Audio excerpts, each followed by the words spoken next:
Over the past several decades, the use of complementary and alternative medicine, CAM, to either support or replace conventional evidence-based treatment methods has been on the rise. In 2007 alone, over one-third of American adults spent over $30 billion on CAM therapies. While there are multiple definitions for what comprises CAM, it is generally accepted that practices such as traditional Chinese medicine, acupuncture, chiropractic, massage therapy, yoga, Reiki, energy healing, meditation, biofeedback, Tai Chi, and dietary supplementation, as well as few other niche practices, fall into this category of medicine. While there is a growing body of evidence, both evidentiary and anecdotal, that some of these practices have scientific merit and medical efficacy, CAM methodologies have yet to fulfill the evidentiary burden that modern medicine demands. The article selected for review is Complementary and Alternative Medicine Use by Children with Pain in the United States, published in the Academic Pediatrics Journal, September 2017. The aim of the article, which reviewed data collected during the 2012 National Health Interview Survey, NHIS, was to quote, provide estimates of CAM use by children with pain in the United States, end quote. The study hypothesized that CAM use would have a positive correlation with higher income, higher education, female sex, and private insurance. Additionally, the researchers had the expectation that pediatric patients using CAM therapy would report benefits from it. The method used in the study was cross-sectional analysis. The 2012 NHIS also included a pediatric CAM portion unique to this year. A total of 10,281 children of ages 4 to 17 were represented in the NHIS CAM. The researchers gathered information on and considered variables for pain-causing conditions, CAM therapy use, and socio-demographic background information. The last portion of information is important because it allows researchers to observe geographical and socioeconomic trends in the surveyed population respective to the study's aims. The NHIS CAM included information on the following CAM therapies: acupuncture, Ayurveda, biofeedback, chelation therapy, chiropractic and osteopathic manipulation, craniosacral therapy, special diets, Atkins macrobiotic, Pritkin, Ornish, vegan and vegetarian, energy therapy, herbal or non-vitamin supplements, homeopathic medicine, hypnosis, massage therapy, naturopathy, movement or exercise techniques, Alexander Technique, Feldenkrais, Pilates, Traeger psychophysical integration, guided imagery, homeopathy, meditation to include mantra, mindfulness and spiritual, progressive relaxation, Qigong, Tai Chi, traditional healers, and yoga.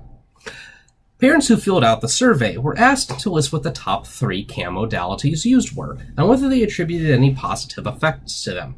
For the purposes of the study, CAM therapies were divided into 4 groups, consistent with the National Center for Complementary and Integrative Health's definitions. This aided accurate analysis of the various methods and their implementation across sample groups. It is worth noting that there are conflicting definitions of CAM as well as varying categorizations of said therapeutic modalities. The modalities used range widely, with biology-based therapies such as herbal or non-vitamin supplements and diets accounting for 47.3% of employed modalities. A close second goes to manipulative and or body-based therapies, which include massage, chiropractic, and exercise therapy.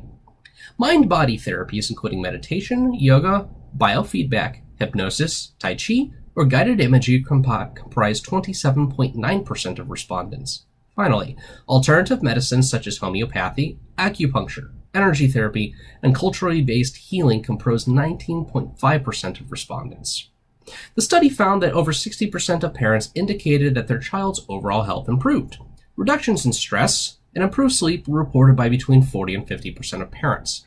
Emotional benefits, coping skills, and relationships are also cited as having improved as a result of CAM therapies, though these numbers range from 20 to 40% of respondents. The main reason cited by parents for CAM use was general health and disease prevention. Other reasons included the perception that the treatment method was natural, that a given modality that treated the cause as opposed to the symptoms, as well as cultural reasons. CAM therapy and its efficacy and safety are quite pertinent to the exercise science field and its occupations. Personal trainers, for example, need to be aware first of health conditions their clients have.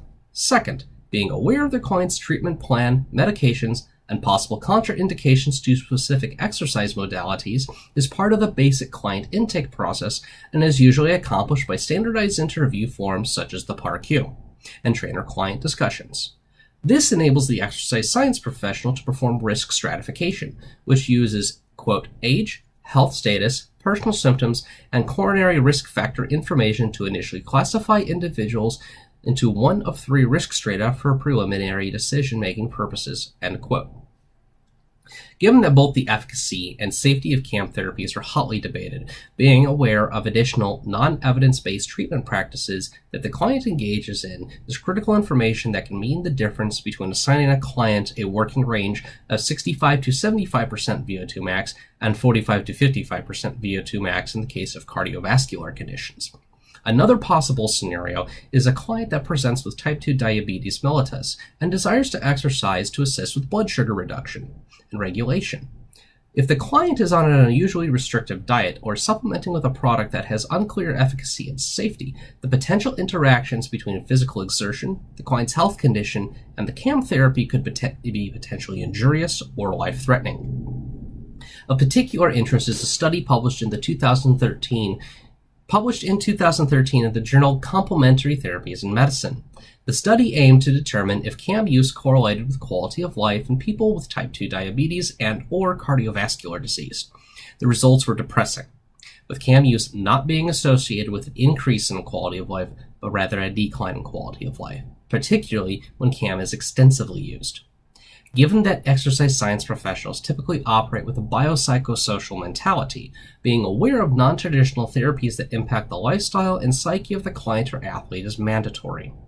The interactions between CAM therapies and modern medical therapies are not well understood, so there exists potential for iatrogenic or other interactive effects. The study authors note that this lack of information even applies to CAM therapy methods that have established themselves as having proven efficacy. With the increasing prevalence of CAM therapies and their increasingly easy access for consumers, exercise science professionals need to be educated and aware of these modalities more than previously. With the popularity of yoga, chiropractic, dieting, supplementation, and other methods increasing, personal trainers, team sport coaches, performance consultants, and other exercise science professionals need to understand how these therapies interact with special population medical conditions as well as physical exercise strategies. Failure to conduct due diligence when consulting with clients and athletes can result in deleterious health effects regardless of the intent of the therapy or the exercise training.